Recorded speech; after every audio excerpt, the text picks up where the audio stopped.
going to uni is definitely a good one. What did you What do? are your thoughts on uni? Well, when I'm going through school, I'm thinking, what the fuck am I going to do? Like, finishing school. And then you see everyone going to uni. I've applied myself, and I'm like, oh, I can just go to uni. It's kind of the easy option, I guess, because realistically, no one knows what they're doing when you come out of school. And then uni's just there, like, offers everywhere kind of thing, especially with this early entry shit and all code affecting that. Like, everyone's getting into uni these days, and it's almost the easy path out. Yeah, I disagree. If you're going to uni just to go to uni, don't go to uni. Which is... What do you do instead? You should do a lot of things if you go what you enjoy and what you like. How do you do that? Trial and error, doing a lot of things. Okay, so doing a lot of things to most people, like a lot of people don't have Different initiative jobs. to do things. So what? Well, that's on different them, isn't jobs. Yeah, so if you said don't go to uni, but if you just finish year 12, you've got $500 to your name. Yeah. What do you do? $500 to my name. I would... It's hard because I've always been like business mindset. So I would say I would get a part-time job. I'd try and start this business, see if it works. If it fails, move on to the next. Take the lessons, and that's what I'll do. But not everyone has a business mindset. Some people need to go to uni. Lawyers, doctors. Yeah. Yeah, of course. But generally, those types of people know what they want to do. Yeah, but if you're going to uni, I don't think a business course in uni is going to teach you as much as 4 years of starting businesses, failing because you don't understand something, starting again, taking that lesson, failing because you didn't manage your money. I reckon it's going to be cheaper too. Yeah. When it's like very open-ended general topics like at uni, then it becomes really it's a dangerous one because like you can go and study like arts. But it's like people do these business and arts degrees and then wrong. they get 3 years in, then they go major in something because they're like, which is I fine. I kind of have to do this now, and they get thrown into some accounting job that they potentially don't want to do, and they end up hating their lives in 3 years' time. If they don't want to do it, it's bad. But if they like it, it's fine. But it's almost like you get to that point of your uni degree, and you're like, fuck, I have to kind of use this now, and then they go use that uni degree for something like that. In 5 years' time, they'll be it's called sunken cost fallacy. I think you join something or you do something, and then it's like clear that it would be better for you to quit that. But because you invested so much time and effort and money into it, you're like, well, fuck, I've got to make it worth it. Yeah. Which was like my mum. She was forcing me to do osteo. Not forcing. She was telling me, encouraging me to do osteo. You've like gone to uni for 5 years. You've got to commit to it now. And I'm like, it kind of made me feel a bit bad that I'd gone into uni and not gone through it a bit. But then after a while, I'm just like, nah, this is not what I want to do. So fuck it off. Simple. You can cut this out. But was that because you didn't have to pay for it? People hate this, but my parents paid for my uni for the first 4 years. And then I told them, you're not paying for the last year because I simply might not do it. Obviously, people are, that's fucking... Because other people would have had a HECS and I've got an advantage there, which is definitely valid. But then, I was like, nah, you're not paying for the last year because I reckon I won't be doing it in 3. But why do they hate that? Why do they hate that? Because they had to pay for it themselves? No. And they're comparing themselves to you, and they're like, oh, you nothing to do with money. It was more just like... No, but why would other people hate that you're saying that? Oh, because...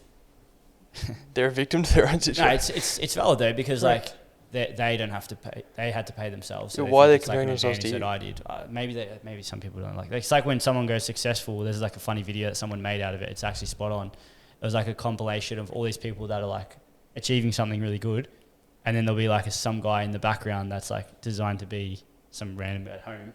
Like, oh, did you see like Sue? She bought a new house, and then the guy's like, yeah, but her mum just gave her inheritance, and it's like there's always like a justification or for something against it. But what my mum said was like, you've got to do it now. Like it's like a cool name to be called an osteopath.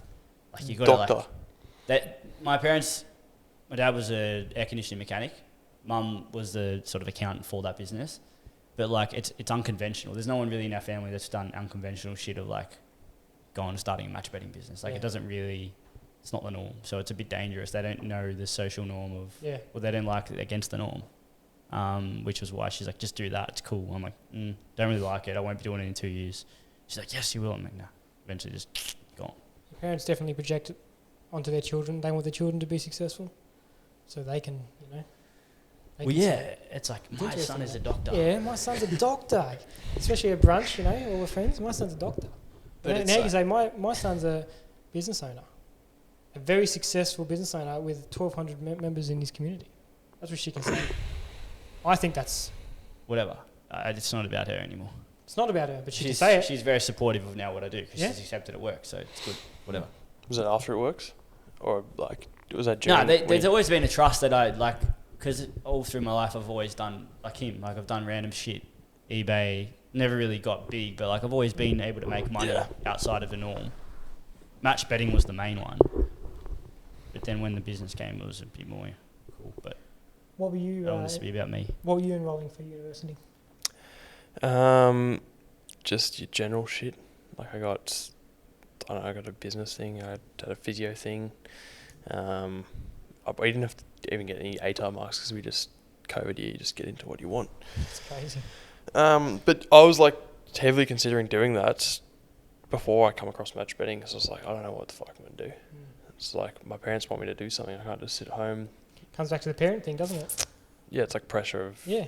you don't get your own space to think about what you're actually doing. I think that's why people take a lot of gap years, try and find themselves after high school. But I was like, how the fuck do I take a gap year? I've You got got no no money. Exactly right. Well, that's when people get part-time jobs. They work, they save, and they go away.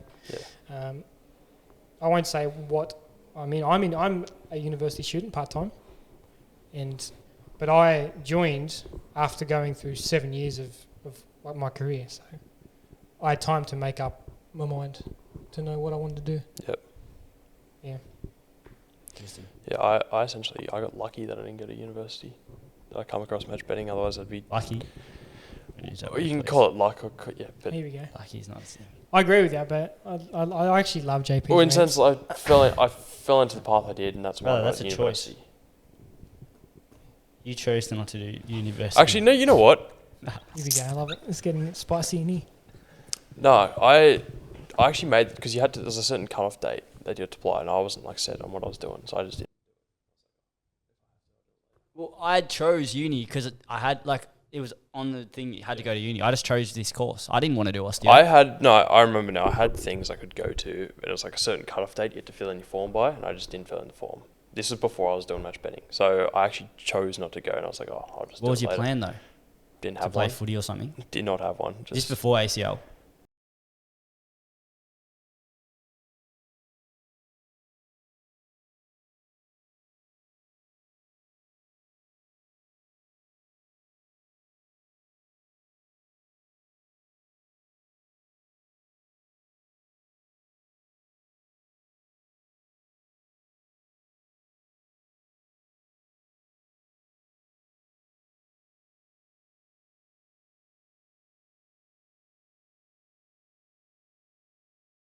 like kind of what's the worst case scenario? I'd live at home at my parents' house, get fed every week. Like Exactly right.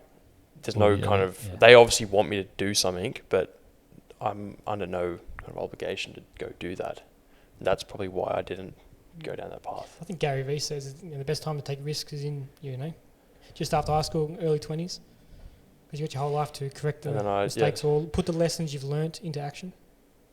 Spent a year at home and moved out. And